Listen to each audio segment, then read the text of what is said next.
Some years ago, I was leading a student and youth retreat on spiritual growth. I invited a seasoned pastor. I don't mean older, right? I just mean seasoned. You can read it however you want. I invited him to lead the retreat. His response to me really shocked me. He said, "Om Fundis," which in Zulu means pastor. "Om Fundis, the time for prayer will come. Now we got to fight. We'll pray after liberation." This was during the height of repression, the pre-freedom days during apartheid in South Africa. I had been involved in the anti-apartheid work and I was a leader. I had retreats with students dealing with other aspects of their lives, including socio-political, economic analysis.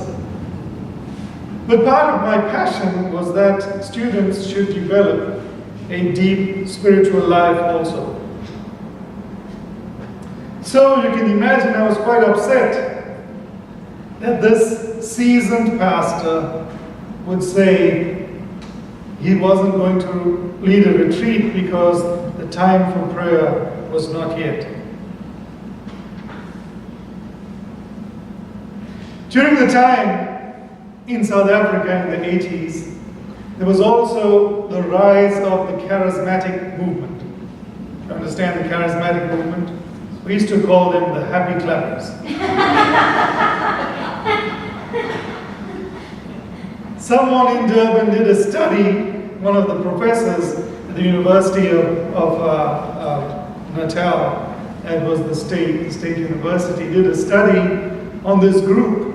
And the study was published under the name Faith for the Fearful.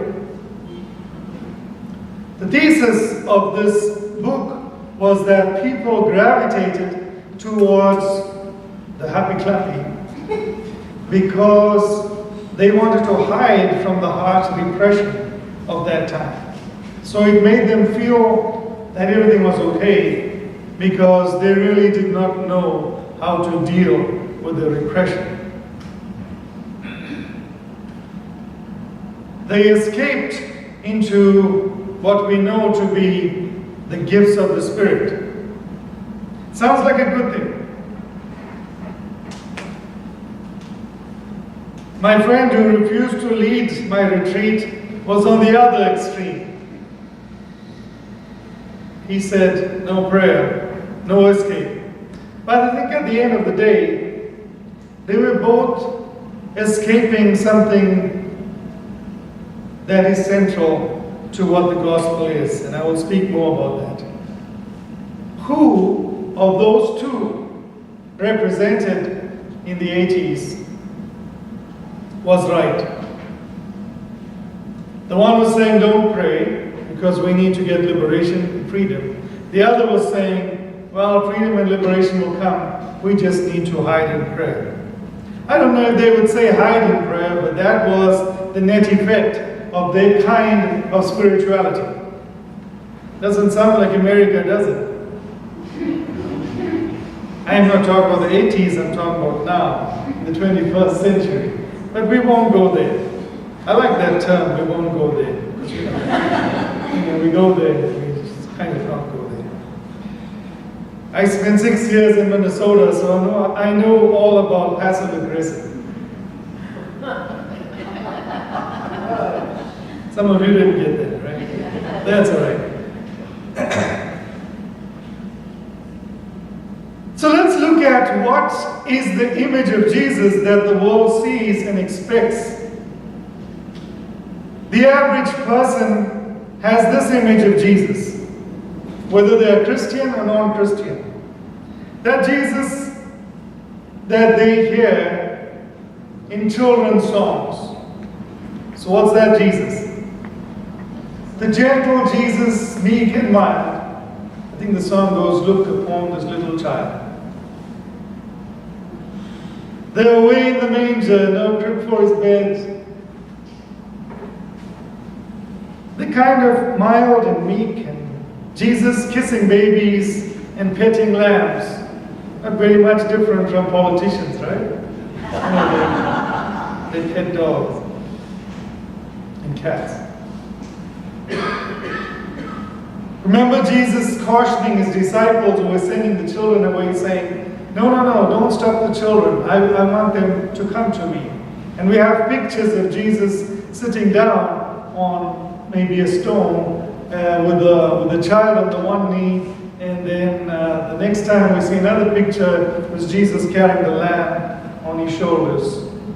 I'm sure that lamb might have not been happy. Imagine being carried the way the pictures show it. 2 legs on this side and 2 legs on that side. A dog doesn't like that. But the picture that the world was being given was about this Jesus who was meek and mild, who wouldn't hurt a fly, let alone a lamb. The world knows this Jesus as compassionate and loving. Am I saying Jesus was not so? Hold that thought. In Matthew's Gospel, from chapter 19 to verse 25, we see quite a different view of Jesus. Jesus was fearless. Now that particular part of Matthew's Gospel is often called Matthew's fifth book to the Jews, talking about speaking the truth, telling the truth, and judgment, which we often don't want to talk about. And in that section, Jesus says some harsh things. Yes, Jesus was harsh sometimes.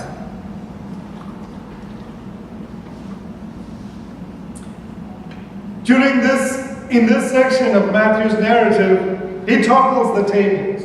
You remember this time? Jesus was coming into Jerusalem, getting ready actually to be crucified.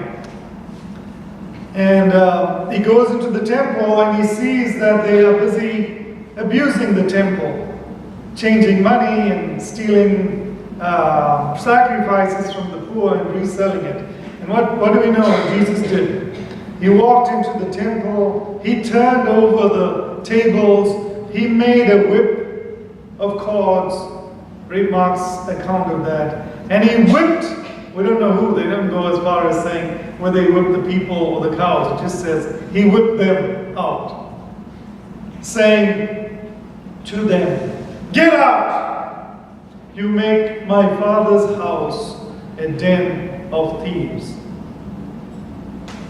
I'm not advocating for violence. I'm just saying that's what Jesus did. We see a Jesus who seems to be a little different. When he speaks of the great judgment and the sheep and the goats, remember that? When I was hungry, you didn't give me to eat. When I was thirsty, you didn't give me to drink. He talks about the goats, those that are not obedient, as going into eternal punishment, where they'll be in a fire that will not cease. He speaks a lot about that as he talks about the last days in that part of that section of the book of Matthew. Those who do not obey will experience suffering and pain. So we see this Jesus who doesn't look like this gentle Jesus, meek and mild, looking upon the little child who won't hurt a fly. In the gospel today, in the parable that we hear, that we've just heard, Jesus directed his words to the religious leaders of the time. They were the ones in power. And he told this parable. And it was directed at them, saying that you have rejected the cornerstone. What you have rejected, God has made the cornerstone. And he goes as far as saying, those that fall on this cornerstone will be crushed. And the stone will fall on you and you will be crushed. Now you're probably saying, well, he said he wasn't glorifying violence. Now he definitely is. No, he wasn't. He was was simply pointing out the error of the religious world. It sounded like a different Jesus. Jesus is not quite the gentle Jesus, meek and mild. I won't mention names, but you need to read some Facebook posts from some around us, and I'm not looking at those people right now. And you will know that we don't have to be this gentle Christians who won't hurt a fly. In Matthew chapter 8, much earlier in the account of Matthew, the gospel narrative, Jesus is calling his disciples. Remember that time? He's calling them, the fishermen and everything else. And one of the disciples says, I'll follow you, Lord, but let me first bury my dead, bury my father, which was a cultural thing. You had to bury your father before you left the house. And Jesus said this to him, let the dead bury their own dead, you follow me. I don't see this gentle Jesus, meek and mild, who wouldn't hurt a fly. There's something about the passion in the breast of Jesus that makes him say these things, because truth needs to be told, and the gospel needs to know the broader love of Jesus Christ, the broader love of God in Jesus Christ, so that we will have eternal life, not just escape like those who live under faith for the fearful. What's the image of the Christian today?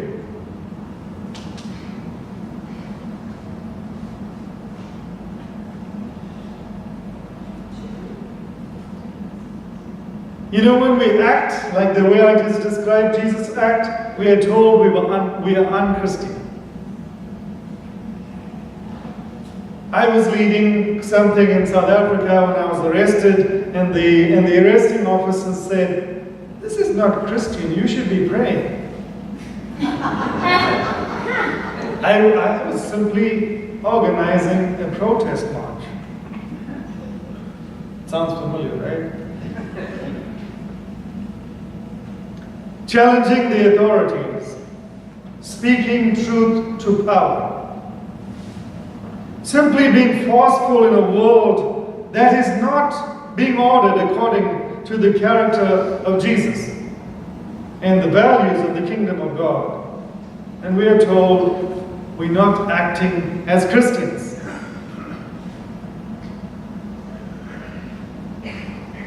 Often we are told, just feed the hungry.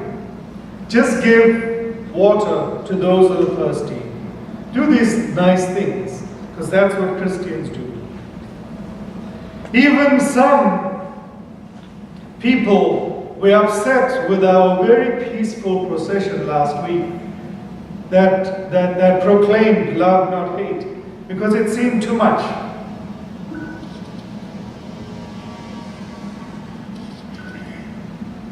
Now, I'm not going to go into the theology of that or people's positions. We said it was totally voluntary, and thank God we had a good turnout, even though the newspapers didn't do justice to it, right? But anyway, apparently I ate a lot of apple pie.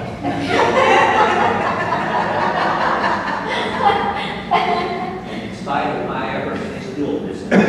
Right, I know.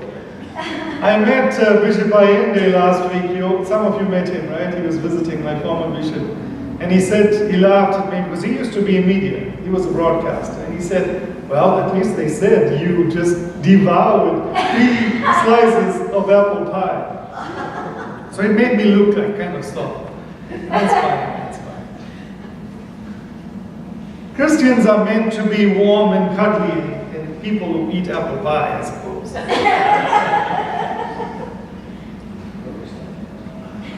We feed the hungry, but don't ask why they are hungry.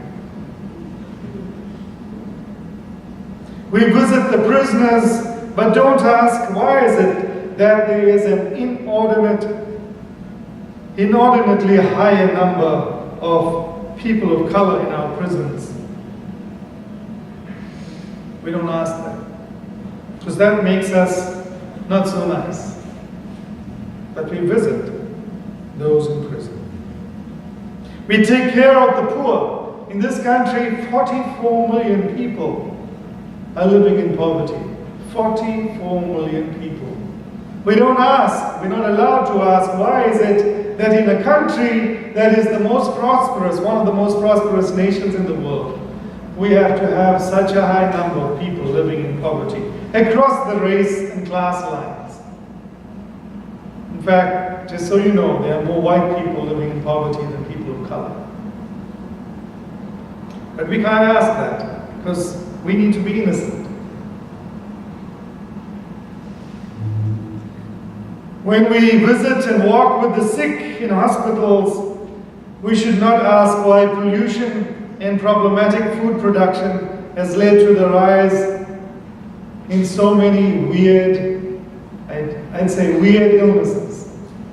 Illnesses that we didn't experience before, we are now experiencing. Much of it is connected to what we eat and how food is grown, and what kind of pollution there is in our country, in our world. But when we ask that, no, you need to be more innocent. A great leader in South Africa wrote this book. He was a reformed pastor. He wrote this book, Farewell to Innocence. It was a call to the church to stop trying to be innocent, because Jesus was not innocent. Now, before I run away with that, and before you all think that I'm mispersonifying Jesus, Jesus was both. We know that God is love. Jesus personified love. Jesus was love incarnate. Jesus fed the poor, brothers and sisters, because he had compassion for them. Jesus reached out to those who were suffering because he had compassion for them. When people came to ask him to heal them, he healed them. And even if they didn't ask him to heal them as he walked along the street, he healed them because he was a person of compassion. He was at a party and the last song was being played because the wine had run out, and he made some wine so the party could be prolonged. That's not a biblical text, I'm just saying. So he even went to that point to provide for the bride and the groom and their families because he didn't want them to be embarrassed. Don't quote me on that as a theological position. But it moves me to know how intimately involved in what people were feeling Jesus was. How intimately involved Jesus was in how people were feeling.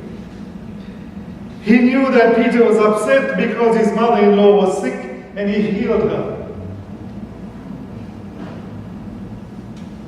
He touched the blind so they could see. All that he said in Matthew chapter 25 in the so-called great white throne judgment about feeding the hungry and visiting the sick, he did himself. He was a good guy. This Jesus that we know was a good guy. Now, he didn't have blue eyes and blonde hair. In any case, the standards of beauty at that time were a little different from now, right? Even though they didn't have Barbie and Ken.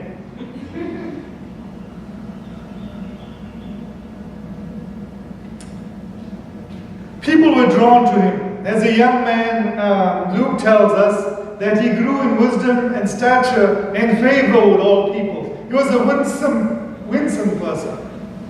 So he wasn't this Jesus walking around throwing tables and upsetting everyone. So there was a goodness about him. Paul talks to us about the fruits of the Spirit, and he speaks about long-suffering, gentleness, kindness. And Jesus personified that, so he was that. But he didn't allow the works of kindness and the gentleness to come in the way of being a prophetic witness to the truth. He had the complete picture. Very often as church, when we do both, we have to apologize for doing the one because we don't do the other. And if Jesus didn't do the carrying babies and patting lambs, which he did, and we should own that proudly as people living in the tradition of the gospel, while he did that, and he sat down and drank wine with people as they had this great party, he also stood up in the temple and he said, "The Spirit of the Lord is upon me because he has anointed me to bring good news to the poor."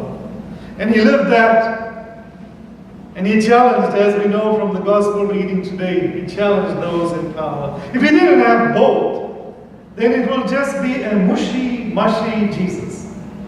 Out of the way, tomatoes, mushy.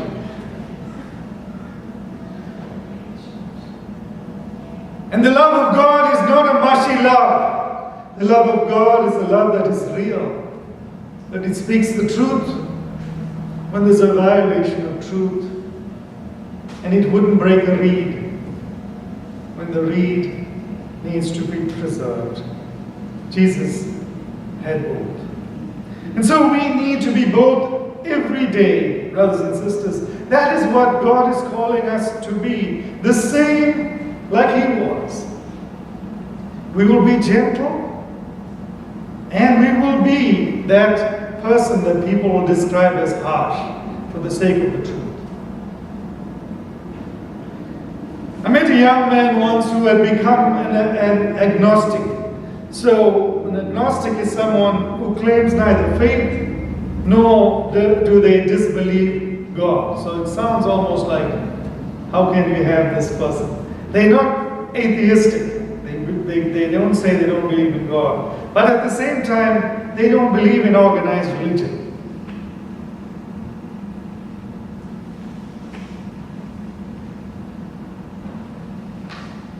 He said to me that he didn't believe the gospel of Jesus Christ. And his response was similar to that of Mahatma Gandhi. You know of Mahatma Gandhi, right? Which Mahatma Gandhi says, if you show me a Christian who lives like Jesus, then maybe I'll follow his way.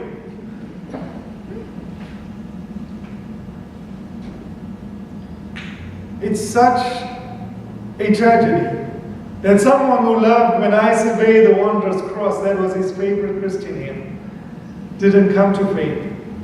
We might argue maybe it was not God's will and everything else, but we cannot run away from the responsibility of not being the witness God has called us to be.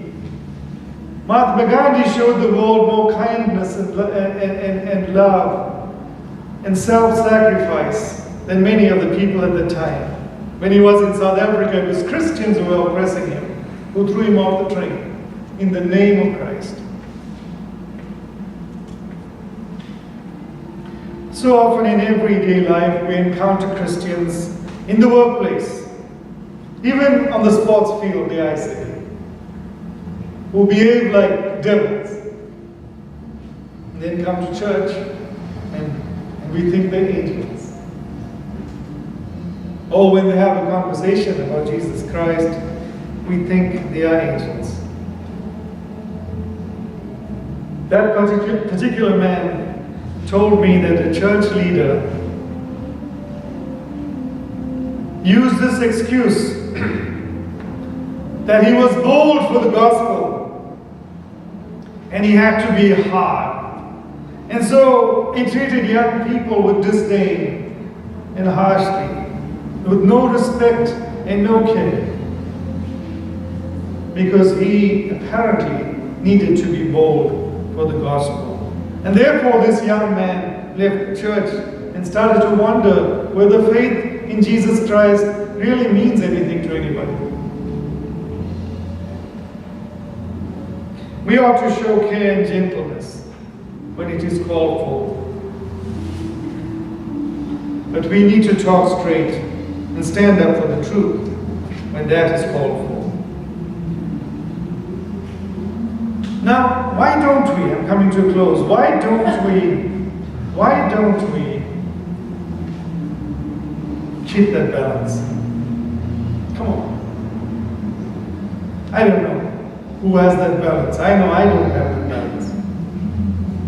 I have to check myself on either score. I think that our biggest problem is that we are obsessed, dare I say, possessed by wanting to be liked. You see, it's easier to go the soft route or route, whichever works for you.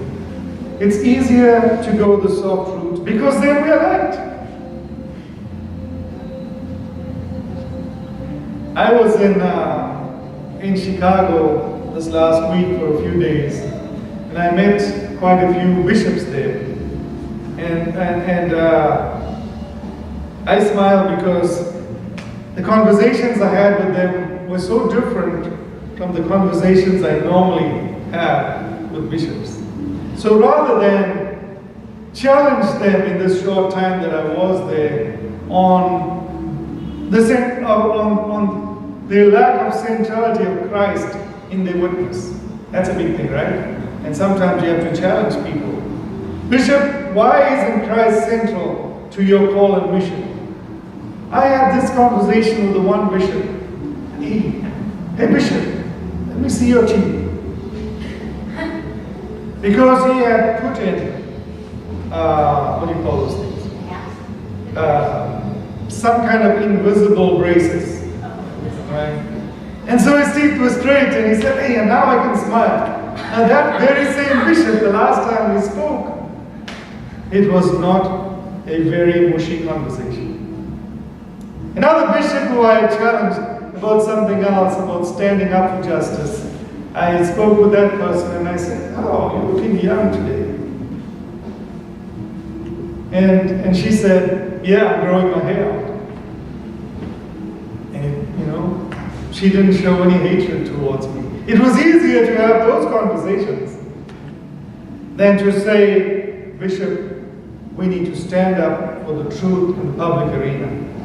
Now, okay, some of you might say, well, you didn't have the time to challenge them in all of these things. No, there was the time. But I was sitting there saying, do I really want to go into that? Now that's kind of an aside in one moment in time. But very often that drives the way we relate in life. We'd rather say, you're looking nice today than, by the way, what are you saying about this particular injustice in the world? Because then that bishop won't like you. Now she walks away saying, oh, he noticed I'm looking younger. He's a good guy, that Terrance guy. Oh, he remembered after so many years that I wore braces, and he noticed that I can smile now. He's actually becoming a better guy than when I knew him.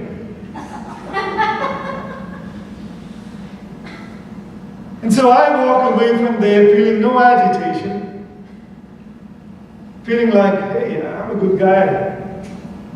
And that's what gets in our way, brothers and sisters. Jesus was not intimidated by that. Thank God that he wasn't. Because you and I will not be here today if Jesus was intimidated and if Jesus was possessed by the demon of wanting to be liked. They hated him. After that particular parable, they wanted to kill him. They didn't kill him because he was popular. You know why he was popular? Because he kissed babies and he patted lambs with the people that needed that. But as he stood on the podium or on the platform and he saw people in power oppressing those very people that he was showing love to, he said, the cornerstone will crush your head. Now that's what we need to do. That's what God is calling us to do. And by God's grace, he will give us the strength, he will give us the wherewithal, he will give us the power to do that if we are willing to be both loving, gentle, even mushy to some extent. And at the same time, stand up for the truth, even if it means, like Martin Luther King Jr. said, if it costs us our life.